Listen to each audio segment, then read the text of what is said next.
नमस्कार दोस्तों, स्वागत है आपका न्यूरोमेड टॉक्स में। एक और बहुत ही कॉमन क्वेश्चन, बहुत ही कॉमन क्वेरी, क्या स्पाइनल एनेस्थीसिया मतलब रीढ़ की हड्डी में जब सुई से हम सुन करते हैं किसी ऑपरेशन के लिए, खासकर सिजेरियन ऑपरेशन के लिए, तो उसके बाद क्या कमर दर्द हो सकता है? इस क्वेश्चन का आंसर जानेंगे आज इस डिटेल वीडियो में। सारी बातें करेंगे। ये स्पाइनल एनेस्थीसिया क्या होता है, कैसे दिया जाता है, प्रोसीजर के दौरान क्या क्या ऐसी चीज़ हो सकती है जिससे बाद में कमर दर्द हो सकता है, और सबसे इम्पॉर्टेंट इस क्वेश्चन का आंसर जानने की कोशिश करेंगे कि क्या वाकई में इस तरह के इस एनेस्थीसिया के बाद में लंबे समय बाद में 5 साल 10 साल बाद कमर दर्द हो सकता है। मैं हूँ डॉक्टर अरुण तुनगारिया, ब्रेन और स्पाइन सर्जन। इस चैनल में हमारा प्रयास है आप तक सही इन्फॉर्मेशन रिगार्डिंग ब्रेन, स्पाइन और पेन जैसे कॉमन टॉपिक्स आप तक लाने का, ताकि आपको सही जानकारी मिल सके अपनी हिंदी भाषा में। आपको जो भी इंटरनेट पे बहुत सारे चैनल्स हैं हेल्थ रिलेटेड या मेडिकल से रिलेटेड, अक्सर हम देखते हैं कि उन पे इंफॉर्मेशन ऐसे व्यक्ति द्वारा दी जा रही है जो खुद क्वालिफाइड नहीं है। इस तरह के चैनल से जो भी इंफॉर्मेशन मिल रही है उसे थोड़ा अवेयर रहें, ध्यान से उसे कंफर्म करने की कोशिश करें। हमारा प्रयास इस चैनल पे है एक्सपर्ट्स द्वारा जो इस फील्ड में काफ़ी साल से एक्सपीरियंसड हैं, उनके द्वारा आप तक सही जानकारी लेके आएँ, ताकि आपको सही डायग्नोसिस और ट्रीटमेंट मिल सके। तो अब बात करते हैं आज के टॉपिक पे। दोस्तों, बहुत ही कॉमन सिनेरियो है। पेशेंट, खासकर फीमेल पेशेंट जिनका सिजेरियन ऑपरेशन हुआ है, वो कॉमनली ओपीडी में आती हैं कमर दर्द लेके, और उनका एक ही सवाल होता है कि सर, हमें सिजेरियन के वक्त स्पाइनल एनेस्थीसिया दिया गया था, कमर में एक सुई चुबा के नीचे का हिस्सा पूरा सुन्न किया गया था, और उसके बाद अब हमें कमर दर्द की प्रॉब्लम हो रही है। कई बार तो वो कहते हैं कि सिजेरियन 5 साल 10 साल पहले हुआ था और अभी भी कमर दर्द हो रहा है। तो आज का इस वीडियो में हम जानेंगे कि स्पाइनल एनेस्थीसिया क्या होता है। सबसे पहले इसी के बारे में बात करते हैं। स्पाइनल का मतलब है स्पाइन या रीढ़ की हड्डी से संबंधित।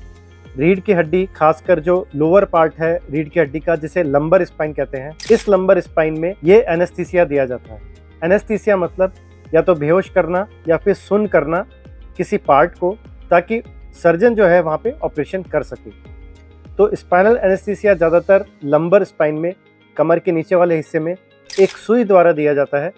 वहाँ पे जो रीढ़ की हड्डी में एक गैप है हर जगह पे, उस गैप के द्वारा वो सुई वहाँ पे डाली जाती है, और वहाँ पे एक लिग्नोकेन जो एक एनेस्थेटिस्ट ड्रग है, वो केमिकल वहाँ पे पुश किया जाता है उस निडल से, ताकि जो सारी नसें हैं वो सुन्न हो जाए और हमारा पेट, पेल्विक एरिया और दोनों पैर ये पूरी तरह से सुन्न हो जाए। यहाँ कोई भी पेन सेंसेशन ख़त्म हो जाती है और मूवमेंट्स भी ख़त्म हो जाते हैं। मतलब न तो कोई मोटर एक्टिविटी है, चलना फिरना या पेन सेंसेशन, ये सारा ख़त्म हो जाता है कुछ देर के लिए। नॉर्मली ये ड्यूरेशन होती है 2.5 से 3 घंटे, पर कुछ केसेस में ज़्यादा भी हो सकती है। ये पर्पज़ होता है देने का, ताकि ऑपरेशन जो है, खासकर सिजेरियन ऑपरेशन, पेट के नीचे हिस्से में जब हमें चीरा लगाना होता है, उस समय ये स्पाइनल एनेस्थीसिया दिया जाता है। इसके अलावा और भी ऑपरेशन जैसे वेरिकोज वेन का ऑपरेशन है या हर्निया का ऑपरेशन है, ये कॉमन ऑपरेशन जो है, पाइल्स का ऑपरेशन है, उस समय स्पाइनल एनेस्थीसिया दिया जाता है। ये प्रिफर किया जाता है जनरल एनेस्थीसिया के मुकाबले। जनरल एनेस्थीसिया है पूरा बेहोशी जब मरीज को किया जाता है, उसे हम जनरल एनेस्थीसिया कहते हैं।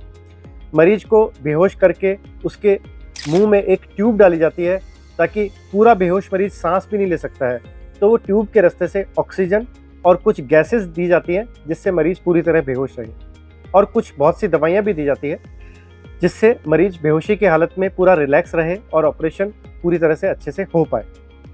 पर क्योंकि जनरल एनेस्थीसिया में बहुत सारी ड्रग्स लगती हैं, दवाइयाँ लगती हैं, थोड़े रिस्क और कॉम्प्लिकेशन ज़्यादा होते हैं, इसको देखते हुए हमेशा प्रेफर किया जाता है सर्जन द्वारा, और हमारे जो बेहोशी के डॉक्टर हैं, एनेस्थेटिस्ट मित्र, वो हमेशा प्रेफर करते हैं कि स्पाइनल एनेस्थीसिया जहाँ भी पॉसिबल हो, स्पाइनल एनेस्थीसिया दिया जाए बजाय के जनरल एनेस्थीसिया के। स्पाइनल एनेस्थीसिया दिया कैसे जाता है?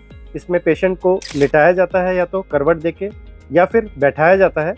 बैठ के कमर के नीचे वाले हिस्से में पूरा साफ़ किया जाता है, उसे स्टेरलाइज किया जाता है ताकि कोई कीटाणु अंदर न जाए सुई के रास्ते से। और एक बहुत पतली बारीक निडल होती है। ये निडल 27 गेज की होती है, बहुत ही बारीक होती है। ये पास की जाती है बीच का जो रास्ता है रीढ़ की हड्डी में, वहाँ से नसों के बीच में जहाँ तक हमें लेके जानी है निडल को, और फिर ड्रग उसके द्वारा पुश की जाती है ताकि नीचे का पूरा हिस्सा सुन्न हो जाए।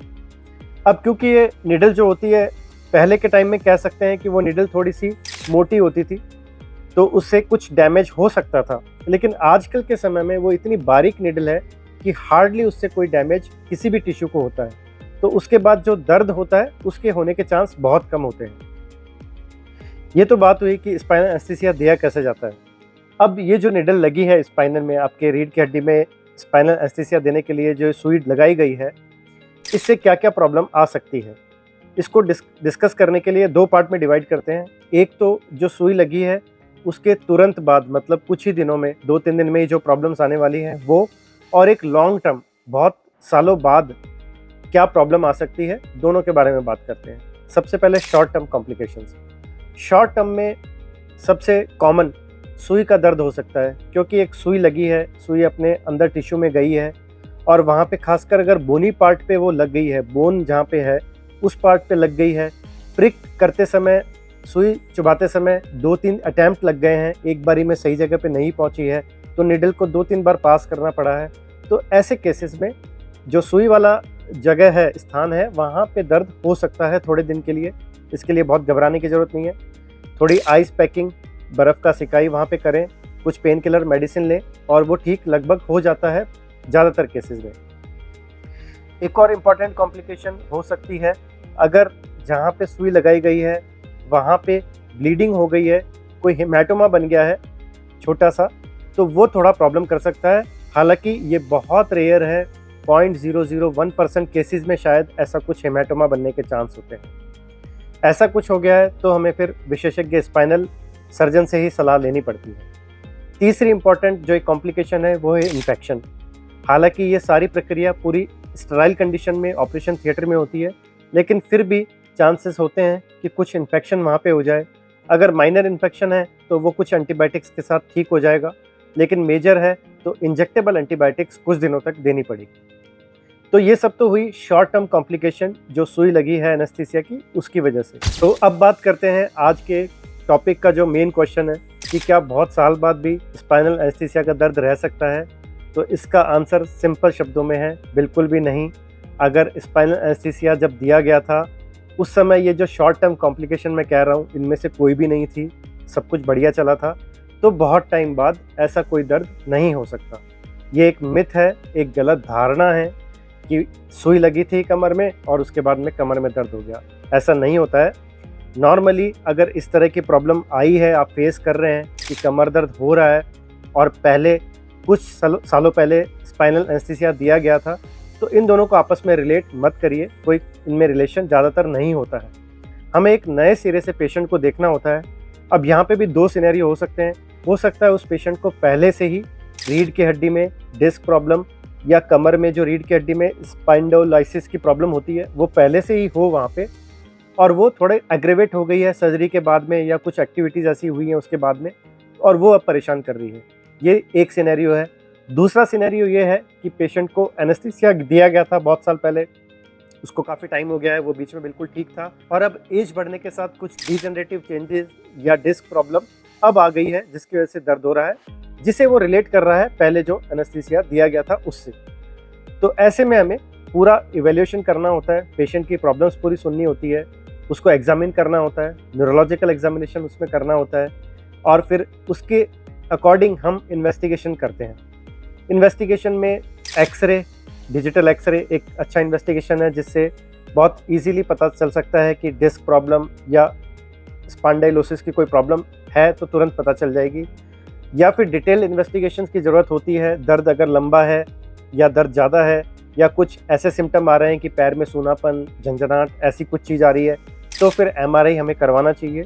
एमआरआई बहुत डिटेल तरीके से सारी प्रॉब्लम को सामने ला के रख देता है।